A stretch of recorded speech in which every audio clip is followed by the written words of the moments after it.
el que quiera realizar preguntas y eso se sienta en libertad en el momento de hacerlo y yo voy a tratar de ir viendo las preguntas y tratar de transmitírsela a los doctores. Listo, Diego, excelente. Entonces, sí, la presentación está hecha para que interactuemos lo más posible, para que el tema se pueda tratar de una manera muy amable. No es tan miedosa como parece, ni tan aburrida. Tiene tiene que tener su magia. Entonces, vamos a tratarla entre todos muy chévere. Entonces, muchísimas gracias a todos y les presento, dame un segundo aquí. Por favor, me confirman que estén viendo mi Sí, presentación. lo estamos viendo, pero debes colocarla como presentación en la parte inferior. Dame un segundito. Eh,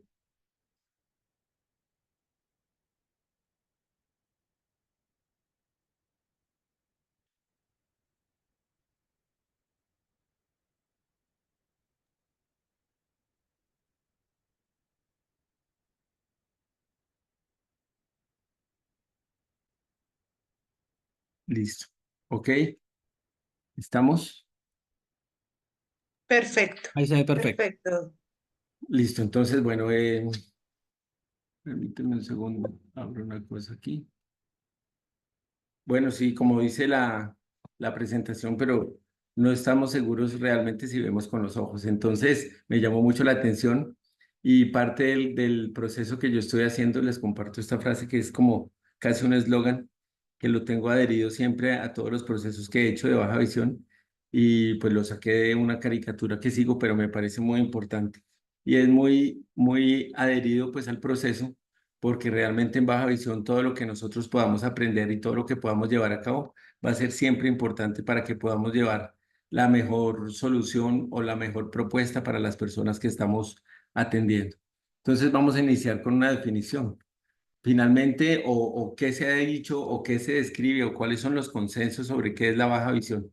Y sabemos que hay múltiples definiciones, pero esas múltiples definiciones pues nos están siempre involucrando muchas veces para los especialistas de la visión las medidas científicas, pero ¿qué implica para una persona entender o para las personas que no están dentro de estos procesos, dentro de estos medios médicos, saber o definir qué es la baja visión? Entonces, la baja visión es una de las múltiples condiciones que puede tener una persona. Sabemos que la discapacidad en este momento hace parte de la condición del ser humano y la discapacidad visual se refiere a uno de los impedimentos o limitaciones y restricciones de una persona que por esta condición se ve afectada al interactuar con su entorno físico-social. Me atrevo a leer esto literalmente porque quisiera que empezáramos a entender que las condiciones visuales nos están afectando el funcionamiento y no en este momento estamos hablando ni de agudezas visuales ni de campos visuales. Estamos hablando de un problema entre la condición que tenemos y lo que nos está resultando hacer por tener esta condición. Entonces, está incluida dentro de la gran categoría que se llama discapacidad visual, dentro de lo que está, incluimos la ceguera y la baja visión. Y a través de esta definición de funcionamiento vamos a empezar a ver que está basada en tres dimensiones importantes, que es una dimensión biológica, social y psicológica, en la cual nosotros vemos que la condición biológica sería o se referiría al diagnóstico que nosotros tenemos. La parte psicológica sería lo que me genera en cuanto a funcionamiento por tener ese diagnóstico o esa condición biológica. Y la parte social sería la dimensión donde yo estoy teniendo una restricción en la participación como persona en la sociedad o en las actividades que yo realizo. Al tener esta definición tridimensional, entonces estoy no solamente pensando en una agudeza visual, en un campo visual, sino que estoy pensando es qué me causa realmente tener baja visión ante la sociedad y como persona.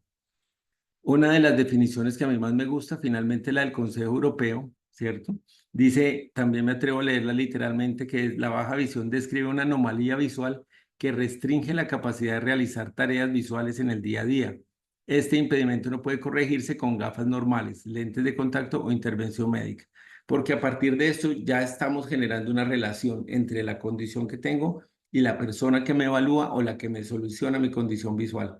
Me está diciendo que a pesar de tener gafas, a pesar de tener lentes de contacto o a pesar de tener una cirugía, mi condición visual no va a ser plena para realizar actividades, pero adicionalmente a esto, empieza a hablar también de otras alteraciones que tienen que ver con la visión, como la sensibilidad al contraste, como la visión del color, la visión nocturna o la adaptación a la luz.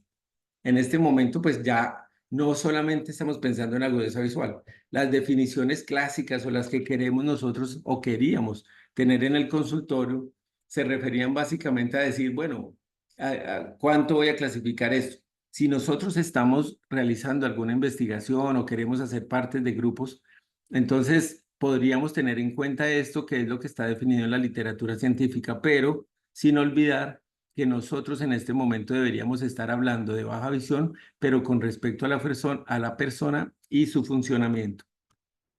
Dentro de estas clasificaciones aparece algo muy novedoso desde el último informe mundial de la visión, y es que la discapacidad visual también entra a ver ya no solamente segmentada en la visión de lejos, sino en la visión de cerca.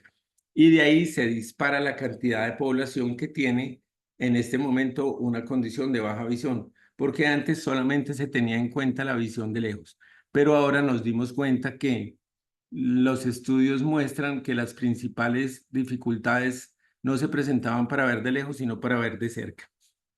Entonces, al colocar esta gran cantidad de población eh, en este gran costal de decir, bueno, ¿y cuántas personas en el planeta van a tener baja visión? Entonces, claro, esto se disparó y ahorita se está hablando que el problema está en que más de 1.300 millones de personas en el planeta viven con alguna forma de deficiencia visual, y eso ya lo convierte en un problema de salud pública. Quisiera saber si de pronto hasta ahí alguien tiene alguna pregunta o quiere opinar acerca del tema, porque las definiciones realmente han venido cambiando, y si quieren adicionar algo de su experiencia con respecto a las condiciones de evaluación visual y a la definición de baja visión, pues bueno, es el momento de hacer la interacción. No sé, Diego, Bueno, si tengas alguna. a este momentico, Doc, ¿no hay alguna pregunta que yo vea en el chat o en el Q&A? Pero quisiera como preguntarte cómo, entendiendo ese tema de las tres dimensiones que nos acabas de mencionar y entendiendo que el paciente no es consciente muchas veces de todas esas cosas que nos acabas de nombrar, ¿cómo haces para, eh, digamos que introducir al paciente en su condición y empezársela a explicar, empezarle a explicar como todas las implicaciones que tiene el decirle que es una persona con baja visión para empezar a trabajar con él?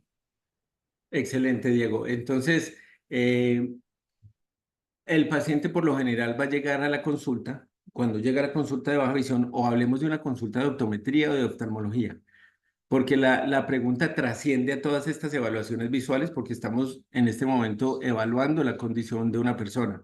Entonces, si la persona llega a una consulta de optometría, oftalmología, ¿cuál es esa pregunta? ¿Cuál es esa condición clásica de las personas que acuden a la revisión visual? Porque aquí tenemos que empezar a diferenciar la parte ocular de la visual.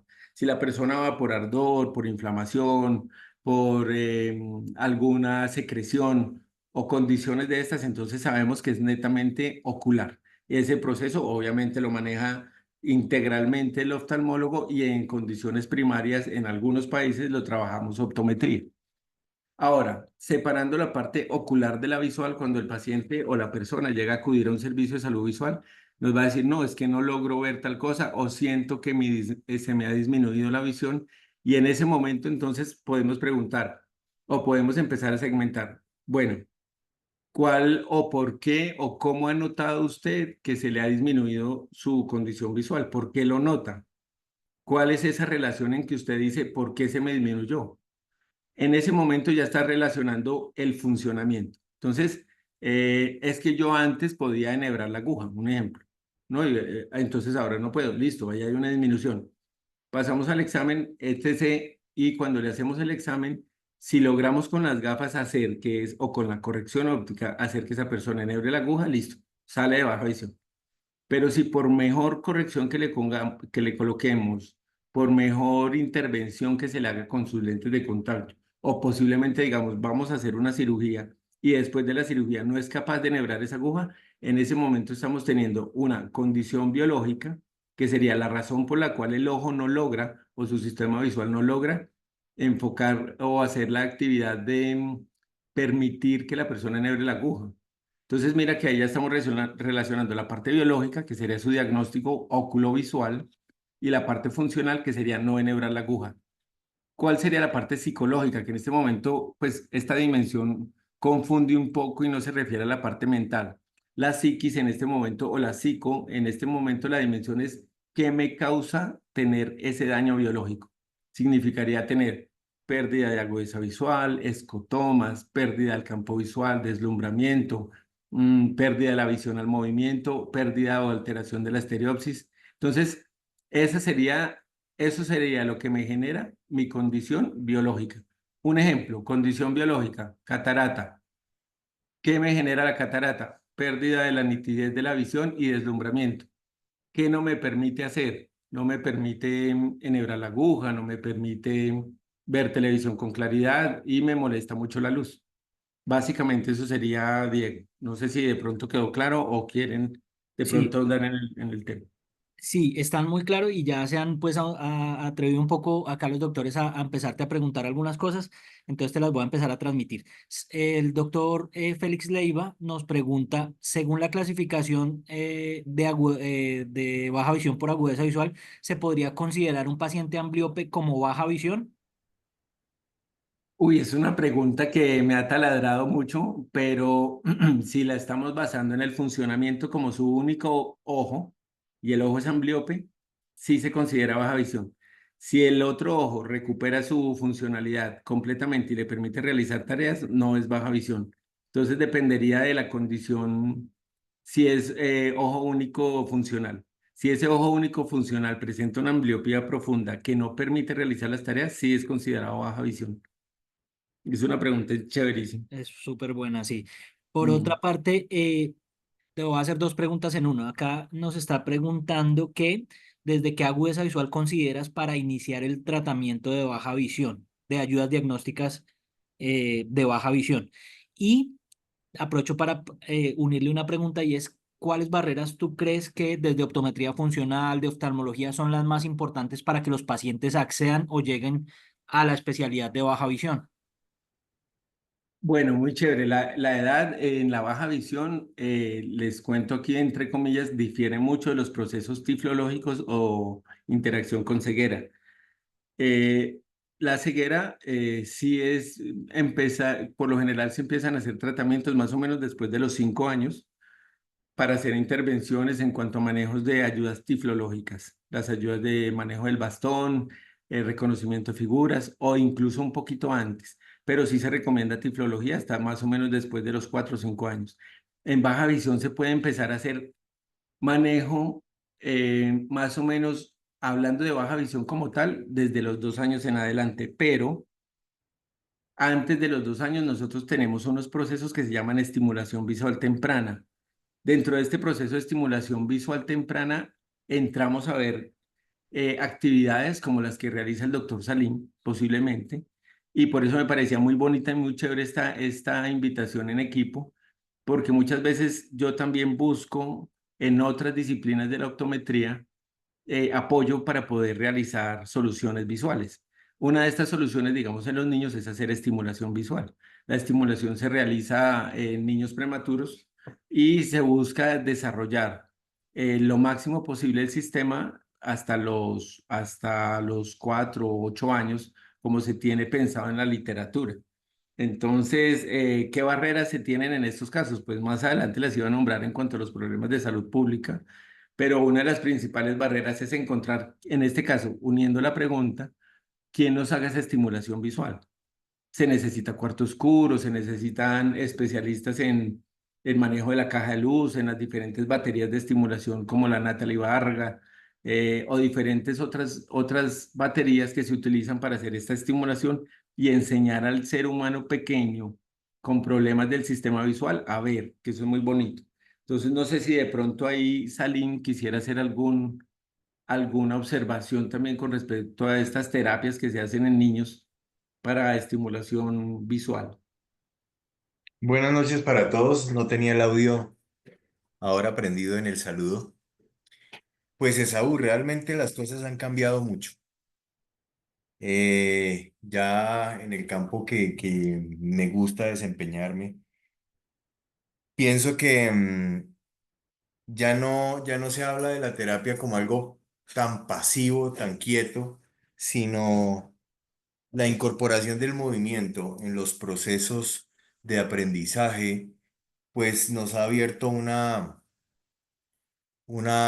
puerta inmensa en la terapia visual. Entonces todos hemos escuchado el cuento de que más del 80% de la información que llega a nuestro cerebro llega por los ojos, ¿verdad? Entonces, pues, ¿por qué no aprovechar ese sistema y estimular de una manera adecuada nuestro cerebro? Entonces, sí, a mí, por ejemplo, algunos pacienticos que llegan con una disminución importante en su capacidad de visión, yo les manejo caja de luces y pienso que la caja de luces es una herramienta que si la sabemos utilizar es algo súper, súper interesante y es como tratar de llevarlos a entender el mundo del vidente, ¿no? Por medio de, no sé, la estimulación táctil o si tienen un remanente de visión, pues con ese remanente de visión tratar de estimularlo y potencializarlo a lo máximo. Excelente, doctor Salim. Muchas gracias.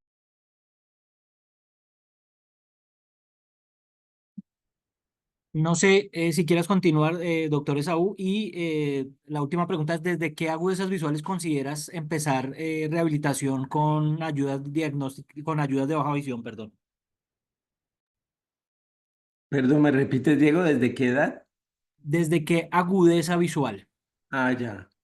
Uy, no, pues es que las ayudas siempre tienen que ir enfocadas a lograr el objetivo que quiere la persona. Entonces, si nosotros nos colocáramos en el sentido estructural de lo que hablábamos antes de definición de agudeza visual, perdón, de baja visión por agudeza visual, uno empezaría a tener que decir, aquí voy a usar este instrumento, aquí voy a usar este instrumento y aquí. No, realmente, incluso de lo que dice el doctor Salim, me parece importante tener en cuenta la dinámica del funcionamiento. No hay una agudeza visual que te diga en este momento tengo que usarla, sino cuál voy a usar para lograr qué objetivo, independiente de la edad y dependiente de la agudeza visual. Cada herramienta pues va a tener su propia capacidad visual. Entonces, ya dependiendo pues de lo que quiera lograr. Ejemplo, con lo de la aguja. Entonces, si yo necesito ver el agujero de la aguja para poderla enhebrar o ensartar, es una palabra muy colombiana, para ensartar la aguja, ¿qué agudeza visual debería tener? Entonces, empezamos a buscar en la tabla y decimos, no, 20/40, 20/30, 20/25, pero posiblemente con un enhebrador, llevando una persona de un 20/800 a un 20/200 y un enhebrador gigante me puede hacer la tarea. Entonces, mira que sería muy difícil y lo bonito de la baja visión es que es tan dinámico que no me permite enfocarme o encuadrar en, ¿cómo sería eso? Encasillarme Sí. en que para esto necesito esto. No, tienes que tener una mente abierta. La baja visión es como un mundo abierto, como el lenguaje, con una semántica que permite que puedas explorar con diferentes ayudas y con diferentes opciones. Juega mucho la creatividad y de escuchar al paciente. Entonces, enmarcarlo en que tiene que ser con una agudeza visual me parece un poquito difícil. Está súper chévere lo que nos estás diciendo porque nos estás diciendo que nos salgamos del concepto propio de solo tomar las medidas y en verdad evaluar la necesidad de cada paciente. Y creo que aplica incluso para ambos. Aplica para baja visión y aplica para terapia visual. Que no nos fijemos sino tanto en las medidas nada más que tomamos, sino en la necesidad de cada paciente como individuo. Sí, sí, yo estoy de acuerdo con eso y bueno, pues creo que de acuerdo a lo que estaba diciendo el doctor Sarín, también vamos enfocados es más al movimiento y al momento de funcional y creo que también eso está dirigido a los nuevos modelos de atención en salud que lo que buscan es calidad de vida. Está muy bien. Ahoritica se salió tu presentación, no sé si puedes volver a compartirnosla para que continuemos de pronto un poquito con lo que venías diciéndonos. Doctores, qué pena, ya tienen habilitada la cámara para que puedan verlos. Listo, André, gracias. Ya voy a subir la presentación otra vez.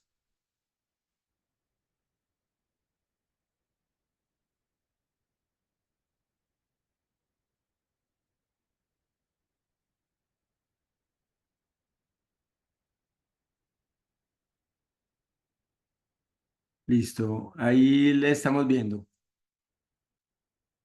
Sí, señor. Bueno, entonces hablando del proceso de la salud pública, entonces decíamos que hay una cantidad de personas supremamente,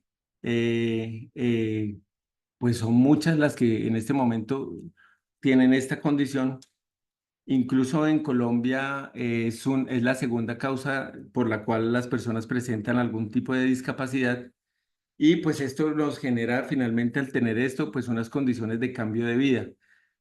Con respecto a la discapacidad y el cambio de vida, cuando nosotros lo tenemos en el contexto del funcionamiento, ¿qué nos implicaría para nosotros no poder realizar una tarea? Entonces, no solamente estamos teniendo problemas ya en la persona con su condición ocular que le genera una dificultad o una limitación visual, sino que esta persona va a tener una implicación en su rol como integrante de una familia o de un grupo porque el grupo se va a ver afectado por la alteración que esta persona lo tenga. Entonces, imagínate o imaginemos una persona con una condición de baja visión que no se afecta solo la condición visual de la persona, sino que ya estamos hablando de una afectación o unos cambios de vida en ella y en su grupo familiar. Entonces, bueno, esto ya trasciende a lo que nosotros diríamos como optómetras, como oftalmólogos, como cuidadores primarios de la salud visual. ¿Cómo hacemos cómo hacemos para interferir en este proceso? Entonces nos estamos dando cuenta que ya la función del optómetra o del oftalmólogo especialista en baja visión no se va a quedar solamente en el consultorio. Voy a tener que empezar a interactuar con la profesora del colegio, del niño, voy a tener que empezar a interactuar con el otro médico del diabetólogo porque resulta que los botones del aplicador no los logra ver el paciente. Necesito tener interacción con el gerente de la empresa de operarios de costura porque resulta que esta persona tiene una mala iluminación y no le permite hacer bien su trabajo en la máquina.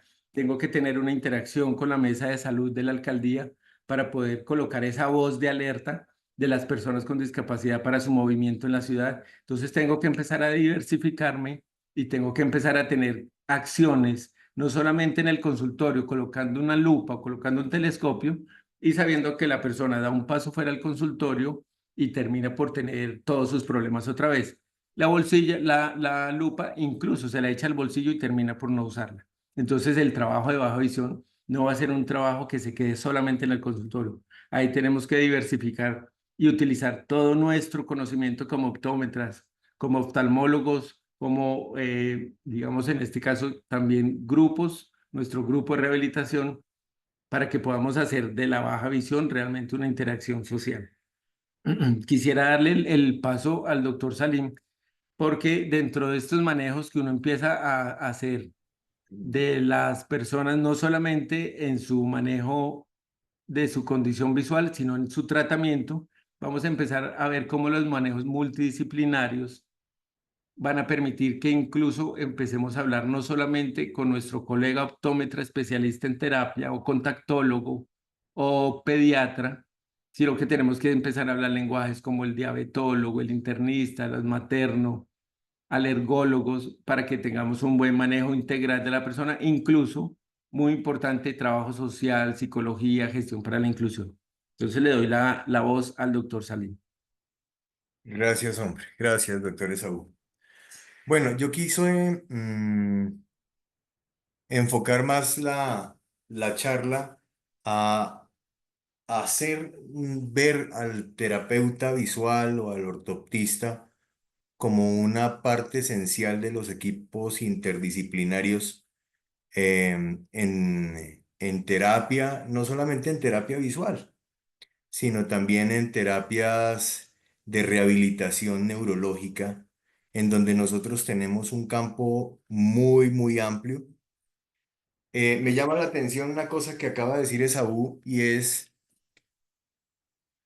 el poder involucrar al entorno del paciente, haciendo que entienda tanto el paciente como el personal que lo acompaña, qué es una limitación, cuál es la limitación y qué se debe hacer o cuáles son los cuidados que se debe tener cuando se tienen ese tipo de limitaciones.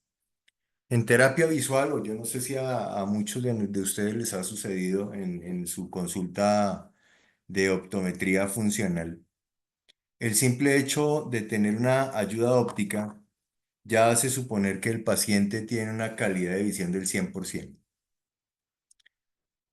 Eso pues es equivocado completamente, pero el hacer entender, por ejemplo, a una profesora que un niño con un nistagmus tenga que estar de primero en la fila, tenga que tener prácticamente una educación personalizada, es el que esa persona, ese profesor entienda cuál es la limitación del niño. Porque si usted tiene gafas, se supone que si usted tiene gafas está viendo perfecto el tablero. Cuando eso no se entiende y ese concepto no se entiende, de que se está tratando de buscar un poquitico más de agudeza visual, pero que el paciente tiene una limitación importante, en donde prácticamente está sobre el 10 o 20% de su calidad o su capacidad de visión. Me pareció muy importante eso que resalta Esaú. Bueno, ¿cuáles son las actividades propias de nosotros como ortoptistas? La ambliopía, los tratamientos de las anomalías acomodativas divergenciales y los tratamientos de los trastornos neurológicos que afectan el correcto funcionamiento de los pares craneanos. Entonces nosotros sabemos el tercer par, el cuarto par, el sexto par. Cuando hay parálisis de Bell, pues nuestra actividad es importante en esos casos. El pedacito de ambliopía, yo quisiera hacer colocar un asterisco a ese término. Muchos pacientes llegan a nuestra consulta con ese diagnóstico para hacer un tratamiento. Recordemos que lo primero que nosotros debemos hacer es corregir muy bien al paciente. Y desafortunadamente de eso eh, dista mucho lo que está sucediendo en el mundo de la optometría actual. Que si nosotros debemos usar la tecnología, por supuesto, pero el hecho de tener un autoqueratorrefractómetro de última generación no nos da a nosotros para obviar un examen como la retinoscopía. Y si tenemos dudas, una cicloplegia. Recordemos que la regla de oro de nosotros es colocar la mejor corrección óptica posible, con el que el paciente logra su mejor agudeza visual y ahí iniciamos un tratamiento ortóptico. El 60% de esos diagnósticos de ambliopía no son ciertos. Algunos porque se desvían porque la fórmula no es adecuada y otros porque tienen queratoconos. Y de ahí la importancia de los lentes de contacto. Yo hablaba con la doctora Andrea hace 2 años y ella me quería que yo incursionara en el mundo de los lentes de contacto. Hasta que me convenció, conocí a Spectrum y los resultados de los lentes son excelentes. Ese paciente ambliope era un paciente con un queratocono y era un paciente que si se le daba la solución a ese queratocono o esa condición de su irregularidad corneal, el paciente llegaba al 20/25, 20/20, 20/30, pero era un paciente que con sus gafas no mejoraba del 20/100 o del 20/80. Entonces, de ahí la importancia de que nosotros nos demos cuenta de que una corrección óptica adecuada, llámese gafas o una ayuda óptica, unos lentes de apoyo escleral, unos lentes híbridos, pues le pueden cambiar la vida al paciente y definitivamente a nosotros, porque ¿para qué le vamos a plantear un tratamiento ortóptico a un paciente que puede obtener una agudeza visual lo suficientemente decente para desempeñarse en sus actividades diarias de una manera normal? Entonces quería hacer ese énfasis en la terminología de ambliopía como tal. ¿Podemos colocar la siguiente, doctor Esaú, por favor? Entonces, nosotros como ortoptistas o como terapeutas visuales ya incursionamos en el mundo de los problemas de lectoescritura, empezamos a incursionar en, en los problemas de aprendizaje.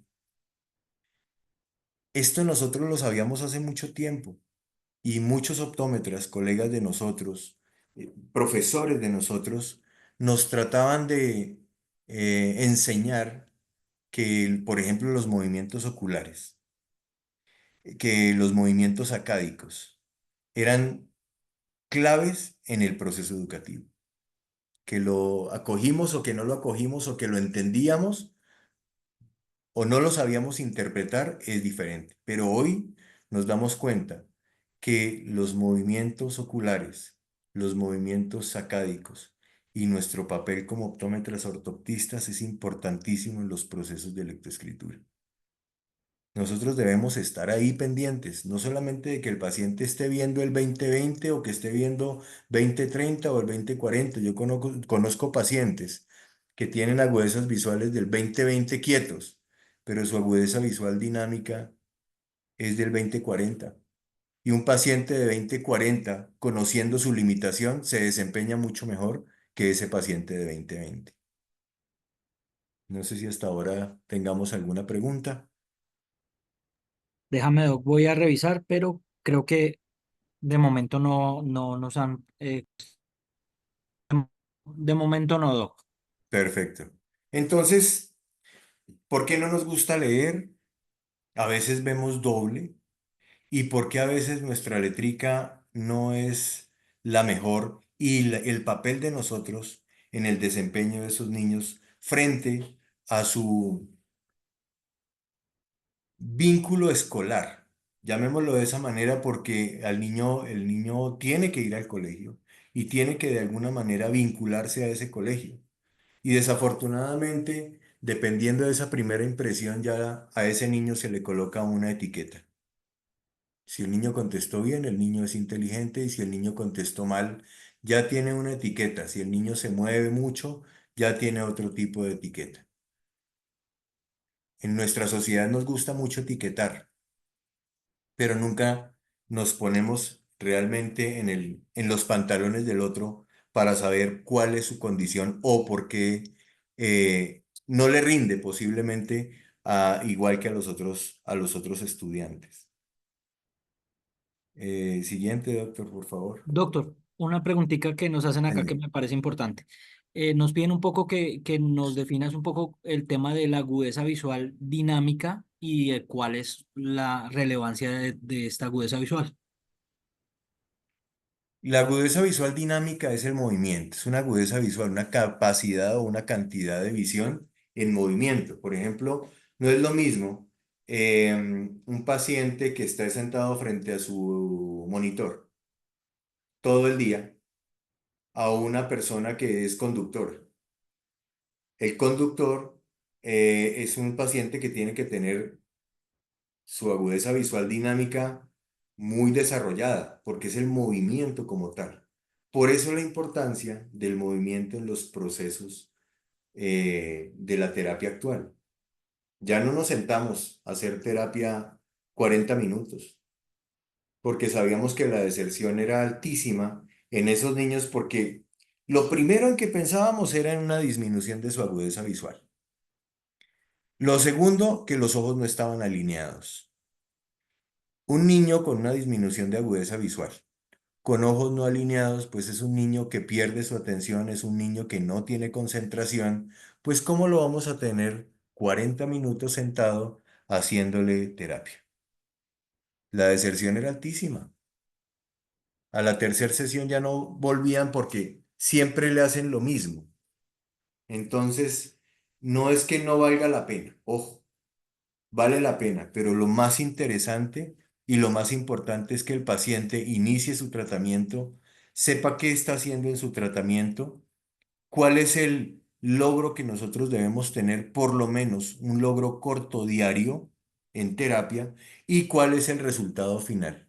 Cuando el paciente entiende eso, él busca terminar su terapia, porque seguramente se va a sentir, primero, seguro, y segundo, que le vamos a quitar un problema de encima. Listo, muchas gracias, doctor. ¿No? Entonces, mire, por ejemplo, acá, la insuficiencia de la convergencia. Todos sabemos que es una insuficiencia de convergencia. Pero lo que no sabíamos muchos es que la insuficiencia de la convergencia y un TDAH van de la mano. Entonces, el paciente mal diagnosticado con ese trastorno de déficit de atención e hiperactividad puede tener una insuficiencia de convergencia. Y si tiene esa insuficiencia de la convergencia, nosotros le damos la posibilidad de focalizar, de mantener una imagen clara y nítida, tanto de lejos como de cerca, manteniéndola por un espacio de tiempo prolongado, nosotros hacemos que ese TDAH por lo menos disminuya. Para nosotros poder diagnosticar una dislexia, de hecho, nosotros no lo hacemos. ¿Quiénes diagnostican realmente una dislexia? Un neuropsicólogo. A veces las terapeutas ocupacionales pueden tener conocimiento, pero eso tiene unas determinadas pruebas y esas pruebas las tienen realmente los neuropsicólogos y las saben ejecutar. Algunos de nosotros tenemos ese tipo de herramientas, pero definitivamente quien debe hacer ese diagnóstico es el neuropsicólogo.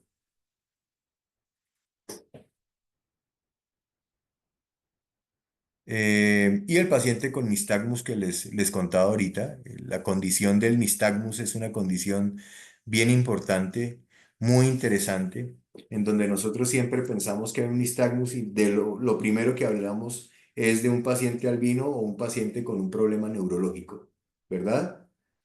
Y hacerle entender a un profesor cuál es la condición de un paciente con nistagmus, contestando una prueba como un ICFES. Yo no quisiera estar realmente en ese cuerpecito, porque me imagino que la confusión debe ser terrible. Entonces, hacerle entender al educador cuál es la condición de ese paciente es importante para nosotros. No sé qué opine, doctor Esaú. Sí, sí, estoy anotando aquí, Salim, porque me parece importante. Nosotros hicimos una investigación donde decíamos, buscábamos que el docente fuera un actor del sistema de salud. Lo hicimos con el grupo de investigación de la UPB y una de las cosas más interesantes es que lo primero que ellos decían es lo difícil de interactuar con el área de docentes que tienen todo el año lectivo programado. Al tener todo eso programado y querer meterles otra actividad donde ellos tuvieran que ser evaluadores de las condiciones visuales, precisamente por eso, porque los niños son inquietos, porque el niño que tiene nistagmus se para, porque no pone tanta atención, porque incluso esa relación del TDAH con las condiciones visuales es absolutamente interesantísima. Y nosotros como optómetras funcionales, tenemos todo el conocimiento y capacidad de tenerla. Ahora, por oftalmología, imagínate, o sea, hacer una remisión para evaluar ese diagnóstico diferencial casi no se da. Si nosotros vemos los motivos de consulta, donde nosotros nos damos cuenta que estamos haciendo interacción en trastornos de atención, difícil. Pues el optómetra tiene a partir de su capacidad de evaluar la visión, determinar si es uno de los componentes que puede hacer que ese trastorno cambie. Entonces me parece supremamente válido. Y también lo que hablabas de las condiciones o de las actividades de visión dinámica, muy importante porque en la baja visión se trabaja como visión funcional y veo que estamos como en una delgada línea donde uno diría a dónde o qué herramientas puedo usar de este lado y qué herramientas puedo usar de este otro. Me parece genial Genial todo ese aporte, Salim, muchas gracias. Y preguntas. Esto empezó a rodar. Eh, te hago la misma pregunta que al doctor Esaú. ¿Cuál crees que es la barrera que hay para que los pacientes que puedan tener estas condiciones y vengan pues de todas las especialidades médicas de neuropsicología, de psicología, de optometría funcional, lleguen a terapia visual? ¿Cuáles crees que son las barreras principales? Primero, el desconocimiento del equipo de neurorehabilitación. Lo primero es eso, porque ¿qué hace el optómetra? Pone gafas y ya, y vuelve el tema, nos etiquetan. Y desafortunadamente, o afortunadamente, si nosotros lo hacemos de una manera responsable, con eso es más que suficiente para el paciente. Pero si no lo es, entonces mostrarnos como tal, haciendo que el neurólogo sepa cuál es nuestro trabajo, con qué herramientas nosotros contamos para estimular el cerebro de cualquier manera. Em, Actualmente, creo que viene una diapositiva de estas, se viene trabajando una terapia de neurofeedback y biofeedback. Con esa terapia nos hemos dado cuenta que los pacientes evolucionan mucho más rápido, que las probabilidades de que el paciente se devuelva en su rendimiento final o en el tratamiento al finalizar el tratamiento son mínimas. Entonces, estamos colocando un sello cuando se hace esa neurorehabilitación en donde el paciente no va a disminuir sus habilidades visoperceptuales después de algún tiempo de haber recibido la terapia. Tengo que, obviamente, darle todo el crédito a la doctora Marta López, quien ha sido más allá de la creadora, porque esto lo vienen utilizando los neuropsicólogos hace muchísimo tiempo, ha sido la persona que se ha dado cuenta que el simple hecho de mejorarle las habilidades visoperceptuales al paciente hacen que el paciente vea el mundo de una manera diferente. Ella entendió cómo revertir los procesos de entendimiento del neurofeedback. Habían pacientes que los sometían a este tipo de tratamientos y el paciente mejoraba su agudeza visual, pero ¿quiénes veían eso? El neuropsicólogo. Y el neuropsicólogo nada tiene que ver con agudeza visual. Entonces, ella se dio cuenta de que si el paciente mejoraba su agudeza visual, empezaba a mejorar otras zonas del cerebro, que estimulando la corteza occipital empezaba a mejorar la percepción, que queda ahí al límite entre el occipital y el parietal. Empezaba a mejorarle el paciente los movimientos sacádicos y en esa zona de nuestro cerebro prefrontal empezaban a mejorar las funciones ejecutivas, empezaba a mejorar la atención, empezaba a mejorar la concentración. Entonces, se han ido generando algunos interrogantes con muchas respuestas a cosas que antes no entendíamos. Eso se ha podido hacer con la terapia con neurofeedback o neuroestimulación transcraneana y ha sido un tema supremamente interesante. El crédito, pues, para la doctora Marta López, que es la que ha sido pionera en ese tema. Eh, No sé, doctor bueno, Doc, Esaú. Señor. una pregunta adicional que creo que puede aplicar a los dos. ¿Cómo desde la práctica tuya, doctor Salim, has logrado tener, digamos que interacción con otros optómetras y todo eso para que te vean como un complemento del trabajo que ellos hacen en su trabajo de optometría funcional y que puedan complementar con lo que tú haces? ¿O es muy difícil llegar pues como a eso, desde tu experiencia? No, realmente la relación que se tiene con el optómetra funcional. Y cuando hablo de optómetra funcional, es un optómetra que es meticuloso, que es juicioso con su ejercicio, que hace una retinoscopía, que si no está seguro, hace una cicloplegia, que hace un fondo de ojo, que hace un cover test, que si ve que algo no le cuadra, pues por lo menos el decirle a un paciente no sé, yo pienso que hace mucho tiempo dejó de ser un pecado. O voy a hacerle la llamada a un amigo, pues hágale la llamada a su amigo, pero, pero no engañar. Siempre tratar de ser lo más, de decirle la verdad al paciente sin generarle unas falsas expectativas sobre el resultado, pero sí dando absolutamente todo para que ese paciente pueda salir adelante. Entonces, ese vínculo o ese trabajo en equipo entre el funcional y el que tiene la posibilidad de tener sus juguetes para hacer algo de terapia, pues es algo supremamente interesante. Hay muchos colegas que no les gusta mucho el trabajo de la ortóptica o de la terapia y dicen que nosotros hacemos, ¿cómo es que? Ciencias ocultas. Ese término lo he escuchado varias veces y no, ya hay bastante evidencia científica con relación a la terapia, a lo que se hace con la terapia. Pero esa evidencia científica, eso que hoy tiene evidencia científica hace 20 años, era algo que seguramente se ponía en, en interrogante o se ponía en tela de juicio el hecho de hacer algún tipo de terapia porque no se tenía la evidencia. De hecho, el tema de evidencia científica aparece hace más o menos unos 25 años, en donde se empiezan a nutrir o se empiezan a alimentar estas bases de datos, en donde las personas que tienen la facilidad de escribir o la posibilidad o el gusto por investigar, empezaron a hacer sus publicaciones y publicaciones con mucha veracidad. Pero yo pienso que el vínculo con los colegas, pues no se debe por qué perder.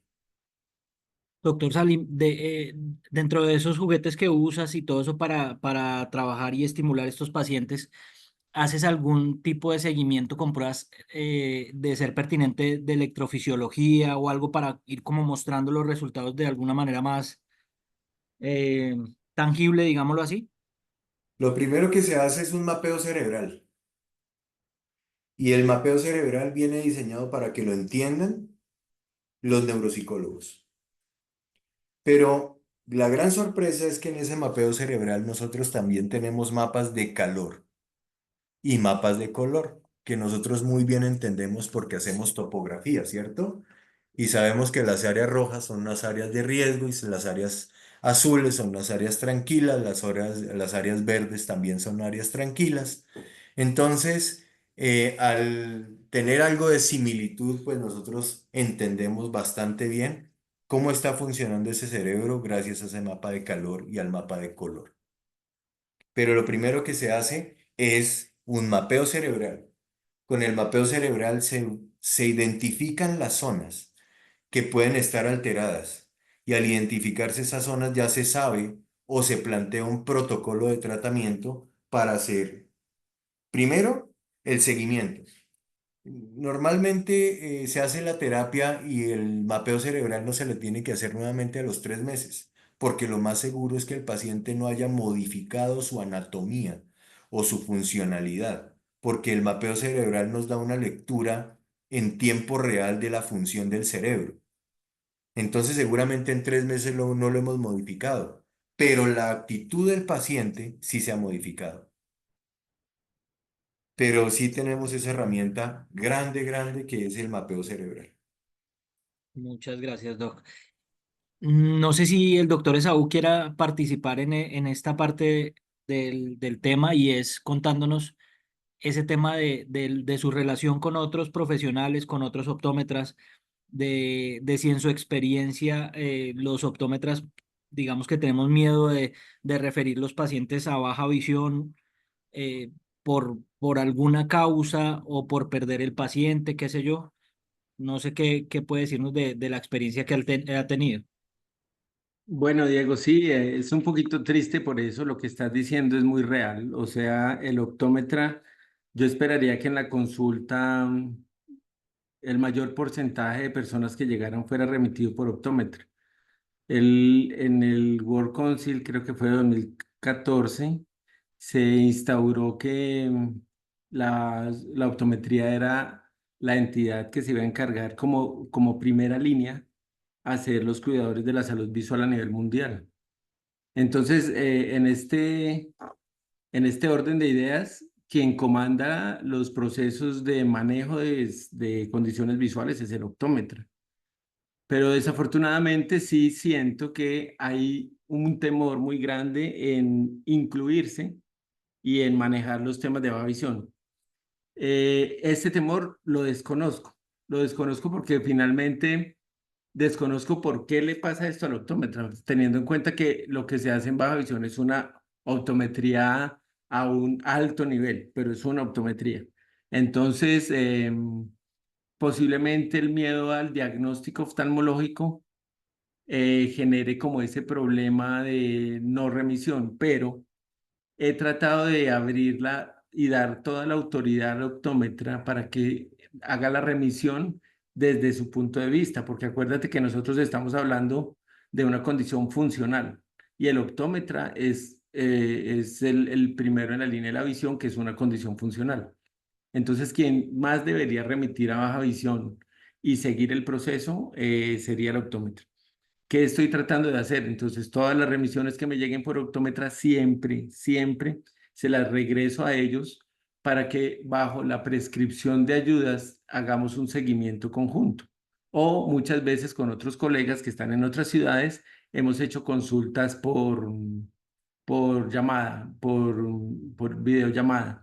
Entonces empezamos a hacer pruebas, les voy dirigiendo con respecto a pruebas de lentes de la caja, manejo de la distancia, manejo de la iluminación, la postura, cómo tomar una agudeza visual funcional en este caso.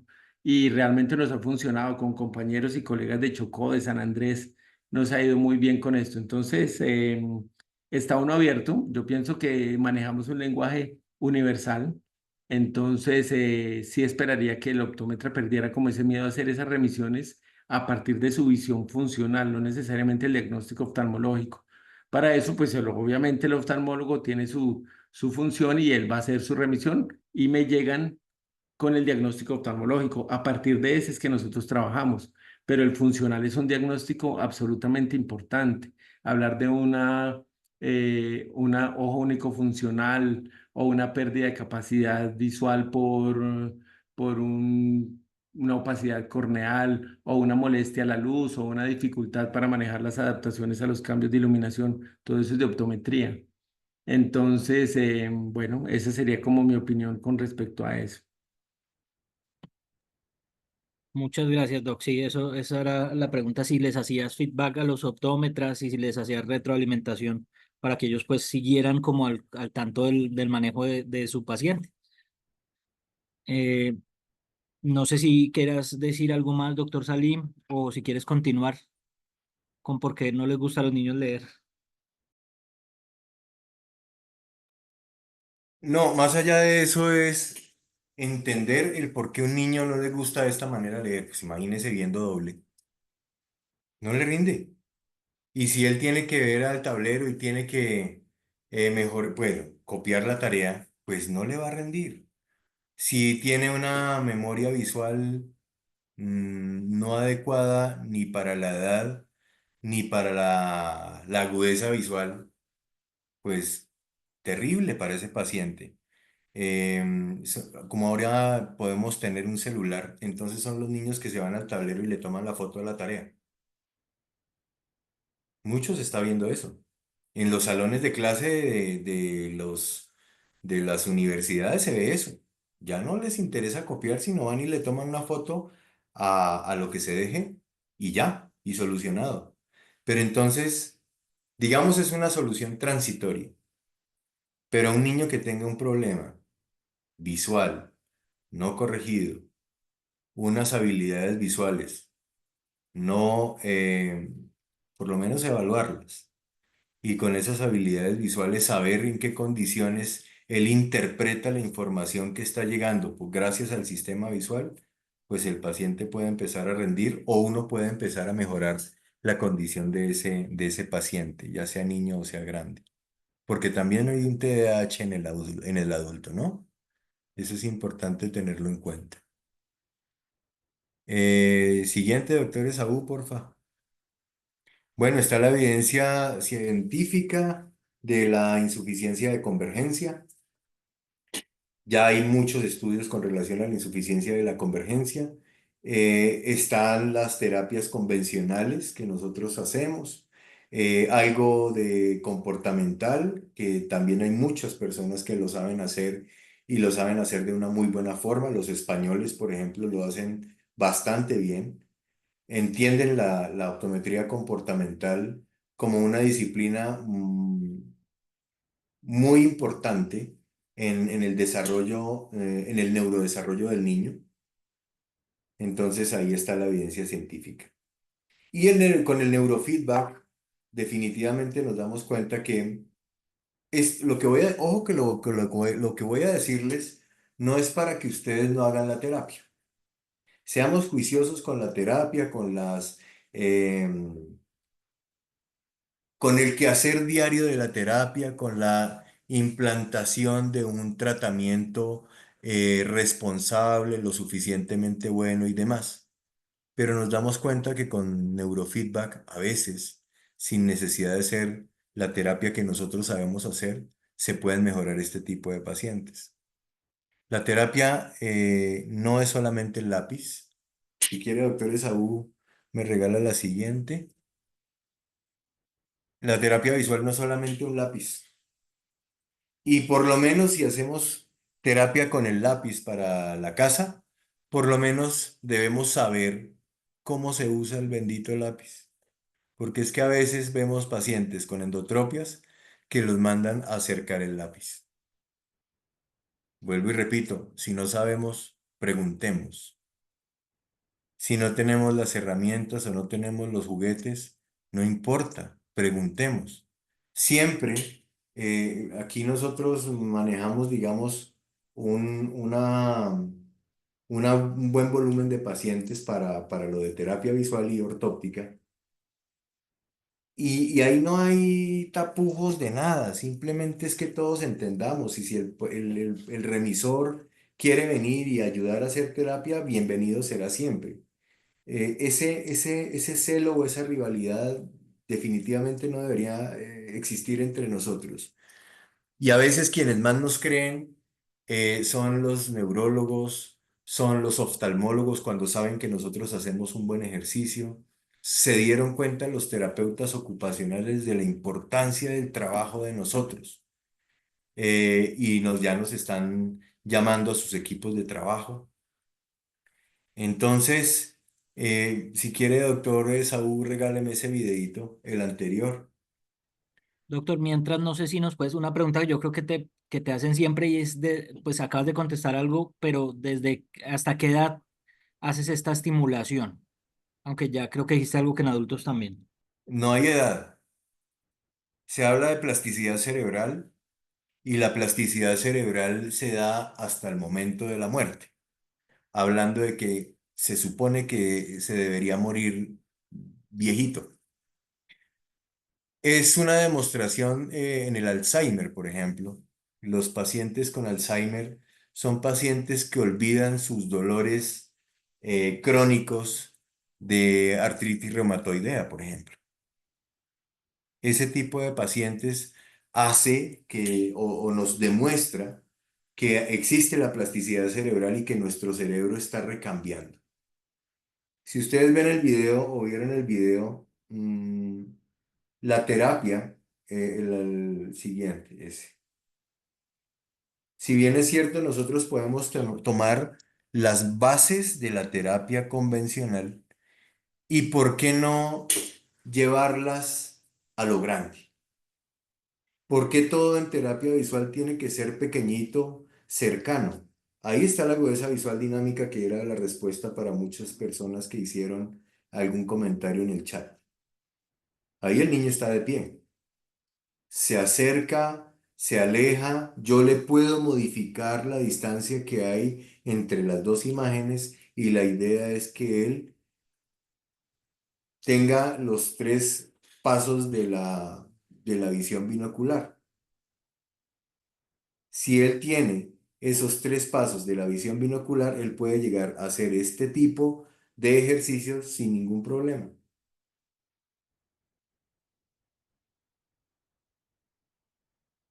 Miremos ese otro. Son ejercicios de seguimiento. Los niños que tienen ese TDAH son niños que no les gusta esta terapia, son incluyendo pues que es una terapia en donde hay movimiento y en donde el monachito y se mueve. No les gusta, ¿por qué? Porque ellos no son capaces de concentrarse por espacios de tiempo prolongado. Entonces no les gusta. Ellos quieren ya terminarla. ¿Será que podemos hacer el siguiente? ¿Será que podemos hacer otro? ¿Será que podemos jugar? ¿Será que podemos hacer? Porque esa es la otra cosa. Gamificar la terapia. Gamificarla con, con tecnología o hacer que el niño venga a nuestro consultorio o a nuestros consultorios a jugar. Es darle ese chance y los niños vuelven sí o sí a nuestras terapias. Siguiente, doctor Esaú. Esos videos son buenos, pero son un poquito largos. No, pero están súper chéveres, loco.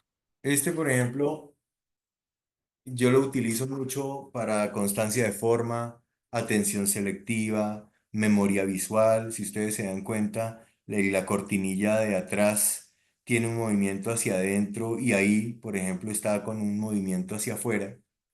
Entonces ahí están las endos y las exos. Entonces yo sé para dónde puede estar la cortinilla y empezar a trabajar también con prismas sueltos.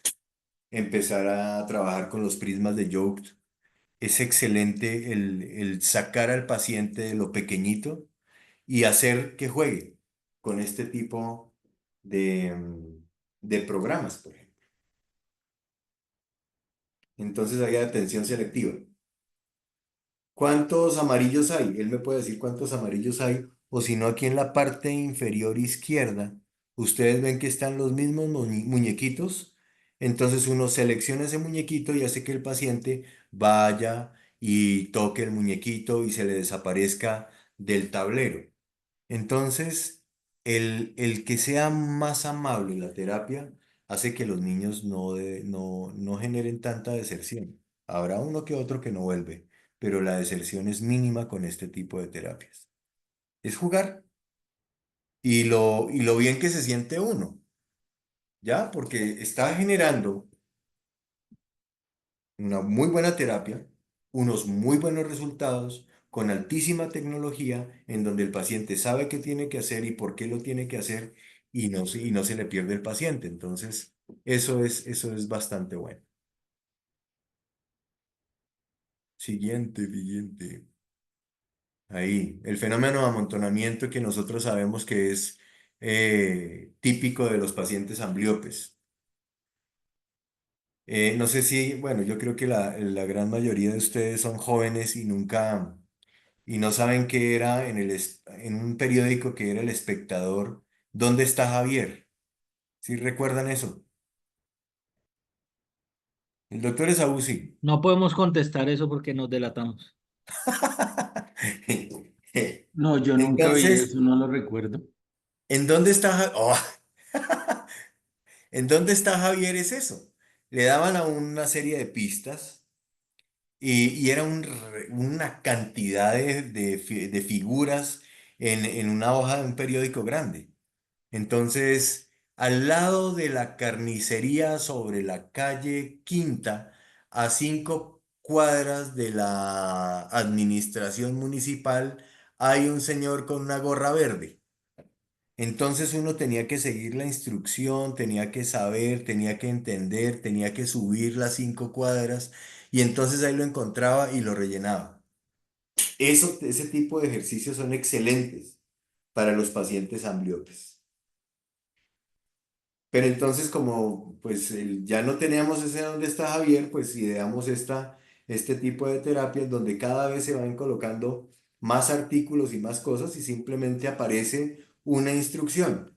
¿Cuántas calabazas hay? Entonces el niño tiene la oportunidad de levantarse, desplazarse, tocar la calabaza y la de calabaza inmediatamente va a desaparecer. Entonces la integración del niño en la terapia es importante. La realidad virtual, a mí me gusta mucho trabajar con realidad virtual, pero una realidad virtual con sentido, no es echar bala, ¿sí? Sino es una realidad virtual con una finalidad. Recordemos que en la realidad virtual tenemos tres cosas importantes, que es la inmersión, la interacción y la imaginación. Cuando usted hace eso y usted une esas tres cosas, usted ya está ganado, el cerebro ya está completamente ganado cuando se hace la terapia. Bueno, recordemos que hay cosas que nos roban la atención y esas cosas que nos roban la atención normalmente tienen sonido, tienen color y tienen movimiento. ¿La realidad virtual nos da eso? Sí. Entonces, por eso es que la realidad virtual funciona también en los tratamientos ortópicos, pero una realidad virtual o una función de realidad virtual con un sentido coherente. Bueno, doctor Esaú, pues ahí el doctor Salim dejó muy alta la vara en el tema de terapia visual y uso de nuevas tecnologías. ¿De baja visión nos hemos estado quedando atrás o qué pasa desde baja visión con este tema? Bueno, Diego, no, sí, realmente yo pienso que la tecnología está abarcando todos los temas. Desafortunadamente, los temas de terapias o acceso a los equipos para suplir la capacidad visual o la función visual son de altísimo costo. Y tenemos el problema de que las empresas productoras de este tipo de elementos no los prestan al servicio de la salud visual. Ejemplo, ¿cierto? Entonces nosotros queremos adaptar, por ejemplo, un Orcam que realmente ayuda a personas con muy baja visión, muy bajas y hasta ceguera, preferiblemente ceguera, pero hablando de un tema de interacción en cuanto a la discapacidad visual integral. Y un equipo de estos puede estar en este momento costando en pesos colombianos por encima de los 12 millones de pesos, entre los 10, 12, 15 millones, dependiendo del software que tengas. Entonces, tener acceso a esto es muy difícil. Uno. Lo otro es que esos sistemas tecnológicos para baja visión muchas veces no vienen adaptados al sistema colombiano. Nosotros estuvimos trabajando acá con un proyecto del bastón inteligente que se trajo un proyecto de la alcaldía de Medellín y desafortunadamente la programación para hacer el uso del bastón en Medellín era muy difícil porque tenían que programarle casi que tener un estudio cultural de lo que pasaba aquí, digamos en la ciudad de Medellín es más fácil ubicarse por los nombres de las calles que por las direcciones numéricas. Entonces tocaba colocarle, digamos, al bastón playa con oriental y ubicar esa indicación para que el bastón generara esos reportes del espacio era muy difícil. Entonces se hicieron varias pruebas y se quedó el proyecto, digamos, como en veremos. Y era el proyecto del bastón interactivo también, pues para orientación y movilidad. Se tiene desafortunadamente eso. Por el otro lado, estamos encontrando que las aplicaciones en el móvil celular han sido una maravilla.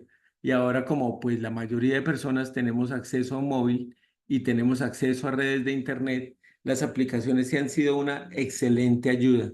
Entonces tenemos una aplicación que podemos utilizar como la Wii Zoom, que permite hacer con el celular de modo vertical, poder utilizarlo como un telescopio y el telescopio y colocando la misma aplicación con el celular de modo horizontal de cerca, utilizarlo en modo lupa. Y este sistema nos está ayudando a utilizar contrastes, nos está ayudando a utilizar aumentos, nos está ayudando a utilizar control de iluminación que permite que realicemos tareas de lectura, de discriminación, de identificación de espacios. Entonces, por ese lado, la tecnología ha sido supremamente amigable y los resultados son muy, muy buenos. Y obviamente uno podría decir, entre comillas, que es gratis, teniendo en cuenta que pues ahora en Colombia o en la mayoría de países podemos encontrar redes al servicio del público. Y el móvil celular, pues creo que también es un aparato de fácil acceso. Entonces, teniendo en cuenta eso, la tecnología nos ha ayudado con el uso del móvil a través de aplicaciones, pero los otros elementos interactivos de realidad virtual, de realidad aumentada, el bastón interactivo, realmente muy difíciles en países en vía de desarrollo como el de nosotros. Ok, muchas gracias, Doc. Otra pregunta que quería hacerte. ¿Crees que se pueden integrar algunos tratamientos de baja visión con las tecnologías que nos está mostrando el doctor Salim para estimular de alguna manera? Pues bueno, Diego, o sea, realmente es una difícil pregunta. No sé si tengo la respuesta, pero sí quisiera opinar con respecto a que me gustaría probarlo. He tenido también interacción con diferentes optómetras que están especializados en, en esta optometría deportiva, la doctora Fanny, y le he propuesto bajo los software que ella tiene, que ella utiliza, el manejo de herramientas de terapias de las que tiene, aunque la limitación o el pero que le hemos visto hacer esta interacción es que los software o los diferentes programas están diseñados para para visiones pues de muy alto nivel. También hemos hecho pruebas o hemos hecho intentos con la ortoptista en la Clínica San Diego y digamos que hemos logrado manejar uno o dos pacientes, es muy poquito, pero creo que la herramienta todavía no está diseñada para eso. Entonces, lo que invitaría es a que hagamos pruebas, a que hagamos pruebas y empecemos a hacer publicaciones, porque yo creo que sí sería, o sea, que tendríamos que tener una ganancia importante. Tuve una experiencia con audiología en el Hospital San Vicente porque ellos manejan las terapias vestibulares y resulta que de las pruebas que utilizan, la mayoría tienen unas pruebas, unas cartillas y nos dimos cuenta que trabajando con los terapeutas ocupacionales y los audiólogos, la mayoría de pruebas que ellos tienen diseñadas también están hechas para condiciones visuales sin problema. Al empezar a modificar estas pruebas que ellos tenían para hacerlos mejor, que tuvieran mejor rendimiento visual, incluso o incluyendo a las personas de baja visión, los resultados para las terapias audiológicas y vestibulares y ocupacionales fueron mejores. Un paciente que llevaba 15 o 20 terapias ocupacionales sin lograr hacer movimientos finos de la mano, finalmente nos damos cuenta era que la visión no le daba la capacidad de hacer el movimiento motriz fino para realizar los ensartados. Entonces, al corregir o al paciente o la prueba, porque la prueba también se podría corregir colocándole unas pinzas de mayor tamaño o generando un poco más de contraste en las pinzas, la persona desarrollaba su terapia perfectamente. Entonces yo creo que aquí no solamente se habla de una interacción entre optómetras, que sería genial poderlo hacer con las terapias y con la tecnología que está manejando, por ejemplo, el doctor Salim, la doctora Fanny Rivera. Yo creo que hay varias personas en el país que están desarrollando estas tecnologías y adaptarlas a condiciones de baja visión, porque estas permitirían a las personas de baja visión generar algo de rehabilitación funcional, que se maneja en muchos casos con problemas más que todo neurofuncionales. Entonces, por ahí queda la invitación abierta, quedaría el proyecto, la idea que a los que nos queramos meter a ese cuento, empezar a hacer pruebas y después hacer publicaciones. Por acá también nos preguntan de pronto, o sea, volviendo un poco al otro tema, ¿qué opinión tienes del RetiPlus si tienes conocimiento de él? Bueno, sí, tuvimos una relación, pues tratamos de traerlo al país. Lo hicimos a través de la Fundación Mirar al Alma, encabezada pues por María Antonia, que es una persona que tiene baja visión con diagnóstico de Stargardt, y ella lideró la relación con ellos a través de su línea en México, pero fue muy difícil lograr que nos prestaran el sistema. Ahora, ¿qué es lo que pasa? Digamos, nosotros como especialistas de la visión, tendríamos que tener el equipo para poder ver si el paciente se adecua y si es correcto formularlo para que él haga sus funciones. Recuerda que en el caso de la baja visión lo que tenemos que hacer es lograr que la persona tenga esa capacidad de hacer su vida con la mejor calidad posible. Pero entonces ellos lo que nos dicen es que el paciente tenemos que enviárselo a ellos y sabemos que pues obviamente como cualquier otra casa pues tienen un enfoque comercial y es muy delicado, en el caso mío lo pienso así, es una opinión muy personal, me parece un poco delicado enviar a una persona a que le prueben algo para saber si sí o no le sirve, teniendo en cuenta que los procesos de evaluación funcional o visual pues están en manos de nosotros. Entonces, no pudimos hacer las pruebas con Retiplus directas. Nos tocó buscar otra persona que lo tenía en la ciudad de Bogotá y los resultados no fueron muy buenos. Ok. Eh, no sé en aras del tiempo, Andrea, nos dices, tú creo que los vas a tener que volver a invitar nuevamente, Andrea. No sé si quieran como mencionar algo de lo que no quieran dejar por fuera de este conversatorio y aprovecho para preguntarles eh, sobre el tema de las remisiones. ¿Qué información debería llevar la remisión del optómetra a baja visión o a terapia visual?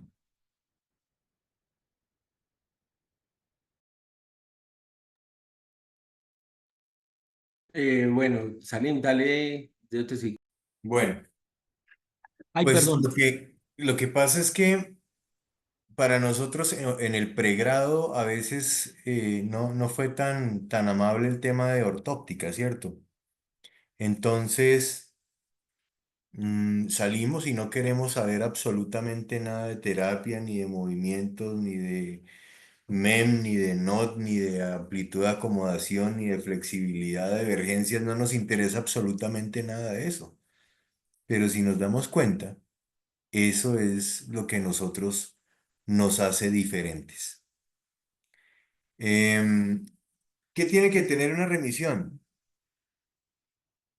Nosotros vimos en el pregrado absolutamente todos los diagnósticos y la invitación es simplemente a pensar en qué se puede hacer y qué es lo que realmente le está haciendo falta o le está sobrando al paciente. ¿Tiene una insuficiencia o tiene un exceso? ¿Tiene una mala agudeza visual o está mal corregido? Ya no estamos desahuciando a los pacientes de mayores de 8 años a decirles que ya llegaron muy tarde a terapia. Lo que pasa es que el desarrollo y los resultados seguramente son mucho más rápidos si son pacientes niños a un paciente grande. A medida que va pasando el tiempo, ese paciente grande cada vez va siendo un poquitico más demorado en asimilar como tal la terapia, pero se pueden hacer muchas cosas. Ojo con los microestrabismos. Ojo con esas insuficiencias de convergencia a los 38, 40 años, empezar a tratarlas o a manejarlas, porque podemos dejar una visión doble y, o problema grande, porque era mejor haber dejado al paciente como estaba, que ya estaba acostumbrado a suprimir la información de algún ojo cuando medio sentía eso de la confusión, pero tenemos que ser muy responsables con eso. Un buen diagnóstico, algo muy cercano a lo que realmente tiene el paciente. A veces yo les recomiendo que aunque nos quite un poco más de tiempo, también nos da mucha más tranquilidad. Y ya que nosotros acá en Colombia podemos hacer de aplicar medicamentos para hacer la cicloplegia, pues ¿por qué no tomarnos la molestia y hacer ese tipo de exámenes que nos van a dejar demasiado tranquilos cuando iniciamos un tratamiento o cuando no tenemos bien claro el diagnóstico como tal del paciente? Ok, muchas gracias, doctor Salim. Doctor Salim, una pregunta aprovechando que estás allí. Nos preguntan, hablando pues como digamos que el nuevo auge del tema de control miopía, si nos pudieras contar un poco si has tenido experiencia o qué papel crees que juega la terapia visual en el manejo y en el control de la miopía para que no lleguen a ser pacientes del doctor Esaú. Bueno, control miopía se ha hablado muchísimo. Yo tenía mis reparos con relación a eso, al uso de los dispositivos electrónicos y demás, al celular específicamente, en donde yo me preguntaba y yo siempre les decía, bueno, si el exceso de trabajo de cerca en el celular nos va a generar una miopía, pues yo le propongo al paciente hipermétrope que se meta en el celular 25 horas y seguramente le va a disminuir la hipermetropía. Entonces yo siempre hacía esa pregunta y no había una respuesta concreta con relación a ese tipo de preguntas. Y es simplemente porque la condición anatómica de un ojo hipermétrope es una condición anatómica muy diferente a la del ojo miope o a la del ojo astigmata.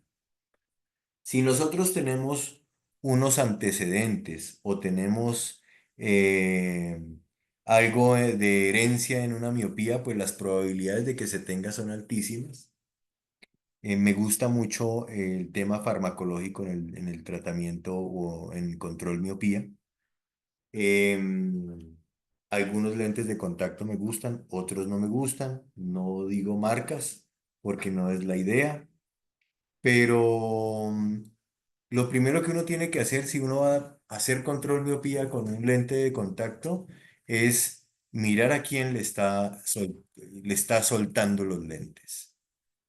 Es mirarle las manitos a la mamá, es mirarle las manitos al papá, es mirar al muchachito y saber si sí vale la pena plantearle eso o si por el contrario quitarle el celular y dejarlo al aire libre por lo menos 2 horas al día nos va a ayudar a que esa miopía no aparezca de una manera tan dramática como la estamos viendo últimamente. Nosotros vemos que los niños de 2, 3, 4, 5 años están con su celular. El niño en el coche, la mamá para tenerlo quieto tome su celular. El niño para que coma está comiendo con el celular. Entonces, eso sí nos ha generado muchísimos problemas.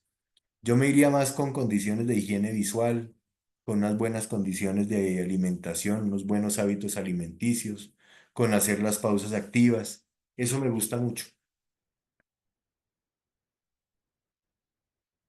Ok, ok, muchas gracias, Doc. Doctor Esaú, en cuanto al tema de la pregunta de cómo hacer una remisión pertinentemente para baja visión, que nos preguntaba la doctora Luzmeri Rentería, Sí, ¿qué nos Diego, puedes no, decir? muy chévere, porque mira, yo con respecto a la definición que estamos hablando ahorita, teniendo en cuenta que la baja visión es algo funcional, yo invito a que no tengamos miedo de remitir hablando de la función. Ejemplo, digamos, yo remito a baja visión porque la persona necesita caminar con más facilidad. Esa es la remisión. Yo necesito remitir a baja visión porque la persona no puede enhebrar la aguja. Necesito remitir a baja visión para que la persona pueda verse en el espejo. Entonces, ese tipo de remisiones son las que yo esperaría de un optómetro. Independiente, ¿para qué lo tengo que cuadricular en que si es 20/40 o si es 20/60 o 20/200 o 20/2000? Entonces, no nos salgámonos ya de esas tablas y de esos encuadrillamientos, ¿cómo llamará eso? De ese encarcelamiento que tenía la baja visión y veámosla de una forma bonita. La forma bonita es, si yo lo remito allá, esa persona va a poder, entre los dos, entre el optómetra y el optómetra de baja visión, va a poder entre los dos hacer lo que él necesita. Entonces, remítelo con la necesidad. Necesitamos hacerle un control de deslumbramiento. Ah, listo, entonces remítelo con eso. Además que esas apreciaciones son muy importantes porque se nota que el optómetra está interactuando más con la persona, no la está viendo como un número, entonces la está viendo como un ser que tiene una necesidad y que precisamente ahorita bajo los últimos modelos de atención en salud que quieren calidad de vida es lo que nos están pidiendo. Entonces, que escuchemos a la persona y escuchemos esa necesidad. Y eso estaría muy bonito verlo en las remisiones. Ya los oftalmólogos actualmente están remitiendo de esa forma, independiente de la agudeza visual que tenga la persona o de la condición, ¿cierto? Entonces, lo que nosotros tenemos que hacer es trabajar en equipo y abriéndonos de la forma en que ya solamente en el consultorio sepa que la agudeza visual que tienes tanto, eso me interesaría ya en el consultorio, pero para la calle y para la remisión necesito que él pueda caminar, pueda bajar las escaleras, pueda tomar el metro, pueda tomar el Transmilenio, la ruta que es, y si él nos envía con ese objetivo específico, ya casi que va a la mitad de la consulta. Y seguramente que el paciente va a llegar a usar mucho mejor el servicio, porque en este caso nosotros pues tenemos que manejarlo ya con el rehabilitador. El rehabilitador ya va a ser, va a tener más claro la forma de decir, ah, bueno, es que me llegó con un 20-200 y resulta que necesita ver la ruta del Transmilenio o la ruta del bus. Entonces él se pierde porque él no maneja tanto la capacidad. Pero si te llega con el objetivo de necesito ver la ruta del bus, entonces el terapeuta ocupacional va a decir, listo, trabajémosle un telescopio de tal cosa o trabajémosle la aplicación WiZoom en modo vertical del celular. Miremos en qué barrios vive para saber si sí puede sacar el celular o es mejor el telescopio, porque tenemos una interacción social. Veamos si él tiene la capacidad de manejar el celular, si es pequeñito, si es grande, si es abuelo. Entonces es muy bonita la remisión abierta. No, no habría que tener miedo, sino remitirlo con ese objetivo. Otra pregunta que nos hacían acá era, en lugares apartados donde es difícil el acceso a un equipo multidisciplinar, ¿crees que se puede hacer de alguna manera la baja visión a distancia, algo de teleoptometría, de telebaja visión? Sí, sí, Diego, muy chévere. Sí, lo hemos intentado hacer y como les comenté hace un ratico, con otros colegas que están en Chocó y con unas colegas que están en San Andrés, hemos hecho interacción con pacientes de baja visión. ¿Qué pasa en este caso con los procesos? Teóricamente nosotros deberíamos tener un equipo interdisciplinario, es decir, manejar, ojalá un rehabilitador, que fuera un terapeuta ocupacional idealmente, pero también equipos tiflólogos ante no, o sea, cuando estamos en esa imposibilidad de tener al equipo, sería muy importante que tratáramos de trabajar las necesidades supliéndolas bajo los conocimientos del funcionamiento visual. Ejemplo, digamos, si la persona o el que necesita el servicio de baja visión está en un colegio, en una vereda, entonces debemos acompañarlo diciéndole qué manejos con respecto a la visión debería hacer en su proceso escolar. Entonces manejar buenos contrastes, manejar la distancia al tablero, permitir que el niño tenga interacción también con respecto a levantarse y moverse del salón, ubicarse en una parte donde no le dé brillo. Y yo creo que partiendo de lo que nosotros queremos lograr con la visión, pero desde el punto de vista ambiental, que se llama ergonomía visual, si manejamos ese tema de ergonomía visual o lo empezamos a sacar de la lógica del conocimiento de la visión, pues podemos ayudarle a todas las personas. Porque desafortunadamente en Colombia también una de las principales barreras que hay es que no hay rehabilitadores visuales. Hay muy poquitas personas entrenadas en eso. Y para completar, las entidades universitarias que formaban en tiflología dejaron esta área de tiflología como un área que pudiera ser electiva. Ya no hace parte pues del currículum, entonces eso nos pone en una situación mucho más compleja en el país. Ok, muchísimas gracias, Doc. Bueno, acá hay un par de preguntas que yo creo que son para el doctor Salim. Y es que, ¿qué opinión tiene de reemplazar las terapias de métodos tradicionales con terapias de dicóptica? ¿Y qué piensa de la terapia magnética de fotoions? La terapia dicóptica, muy interesante. Em, Sé que hay programas que han desarrollado y los han desarrollado bastante bien. Vuelve el cuento, el comentario de los españoles que están bien avanzados en eso. Y se maneja bastante bien porque cuando el paciente suprime, pues simplemente el muñequito no aparece o la terapia, el paciente entiende realmente cuál es la esencia de la terapia. Entonces, la terapia dicóptica me parece muy interesante. Y el fotoión. Esto no sé si es lo que trabaja el doctor Ricardo Yamasaki en Brasil. Mm, es, es increíble los resultados tan rápidos que genera ese tipo de terapia. Yo en algún momento quise implementarla. Aquí en esta presentación hay una diapositiva en donde hay, si quiere, doctor Esaú, regáleme unos, no sé si es una o dos diapositivas después. Otra, otra, otra. Bueno, miremos ese. Em, entonces, ¿qué sucede con Kenko Bio o con Fotoion? Nosotros somos fácilmente demandables.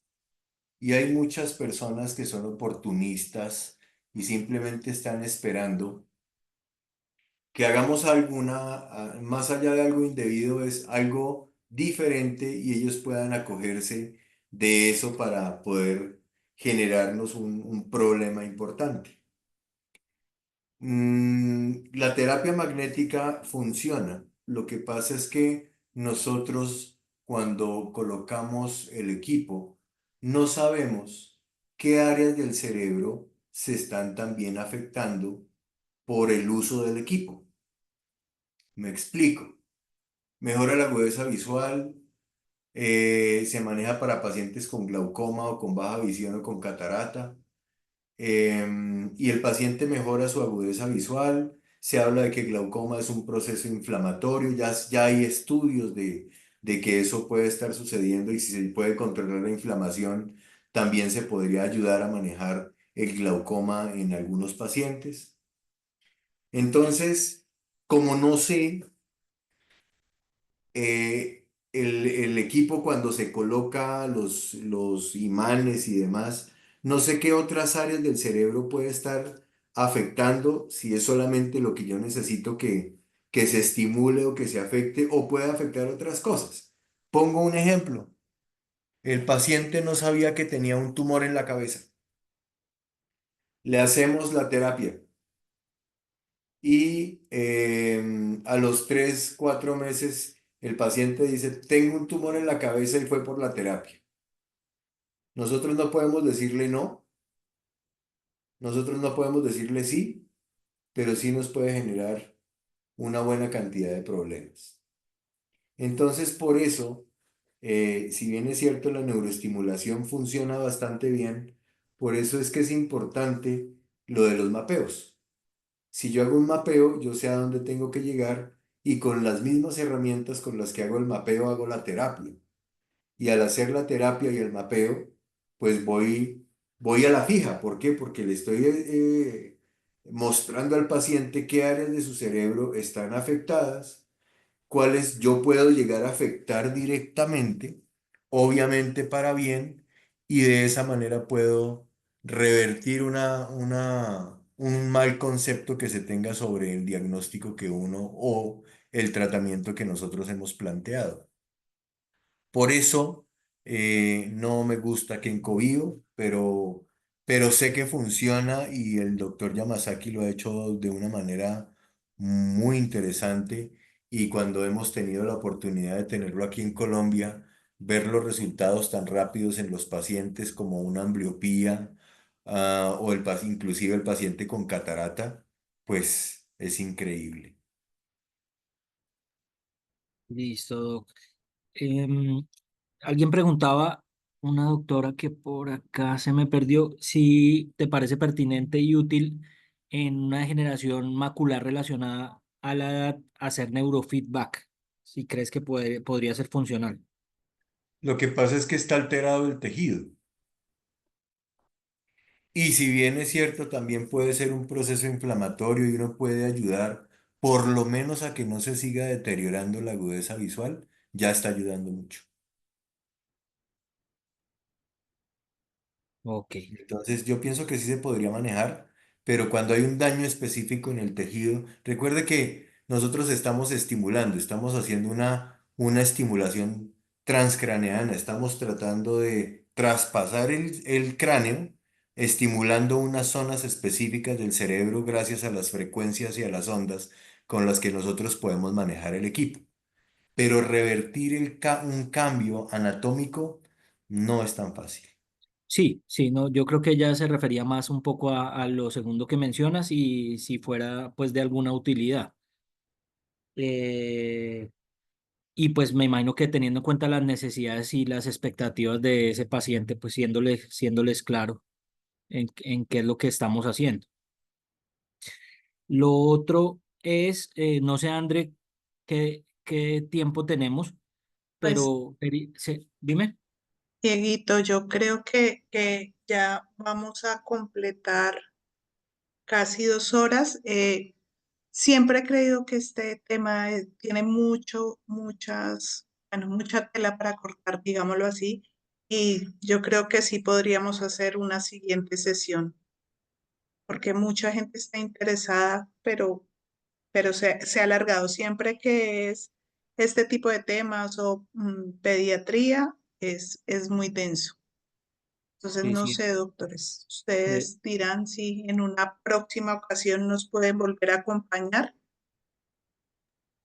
Denso, Sí, pero ojalá no tan aburridos, ¿cierto, doctor Saúl? No, sí, no, sí, está mira, bien. Me parece muy bien. ha estado excelente Estuvo genial. el Claro que sí. conversatorio. De verdad que ha sido de mucho aprendizaje, yo digo, para todos, y lo que yo les comentaba cuando estábamos organizando, y es hacerlo de una forma diferente. Ninguno tocamos, bueno, de los laboratorios tocamos muchos temas que son importantes y van amarrados o sea, van alineados. Este equipo interdisciplinario, el tema de prevención, el tema de remisión, que es muy importante, y algo que decían ustedes en algún momento es cambiar vidas, y ese es el lema. Yo creo que el enfoque de todos y es cambiar vidas. Ustedes con sus terapias, con su análisis, con sus exámenes, y nosotros con pedacitos de plástico, lentes de contacto. Entonces todos dependemos de todos y es un engranaje que queremos darle continuidad y que llegar a toda Latinoamérica con esta información tan importante, y que mejor que de parte de ustedes, que son unos crack. Sí, no, yo también de mi parte quiero agradecerles porque pues de verdad que hacen crecer la optometría con las cosas que hacen y mejor dicho, yo creo que a muchos que están muy jóvenes los hacen soñar en todas las cosas que se pueden llegar a hacer para ayudar a los pacientes.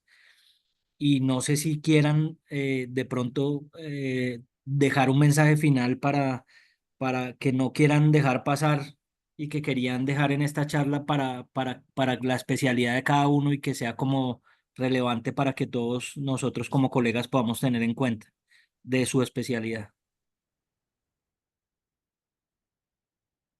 Bueno, sí, hola, yo les doy la cara en este momento, por fin pude saludarlos. Muy chévere, muchas gracias, aprendí muchísimas cosas también y me pone el reto de buscar el proyecto con terapia para que podamos trabajar en equipo. Creo que la optometría tiene mucho por dar en este momento.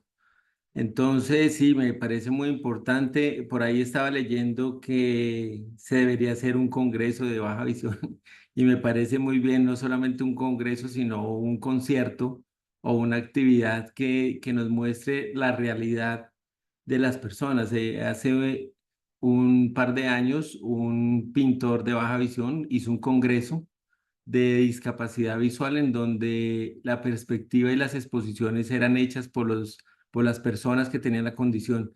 Y en la Universidad Javeriana de Bogotá se realizó el evento.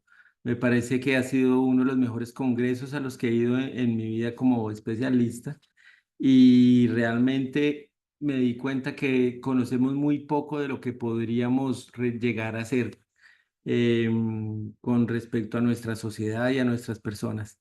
Entonces, somos entes de salud que tenemos la salud visual, la responsabilidad de la salud visual social del país. Recordemos que esto hace parte del Producto Interno Bruto y partiendo de eso nosotros tenemos muchas formas de interactuar en eso y ojalá entre optómetras muy, muy chévere. Entonces, muchas gracias por la invitación y sí estaré presto a una próxima invitación cuando puedan, cuando quieran.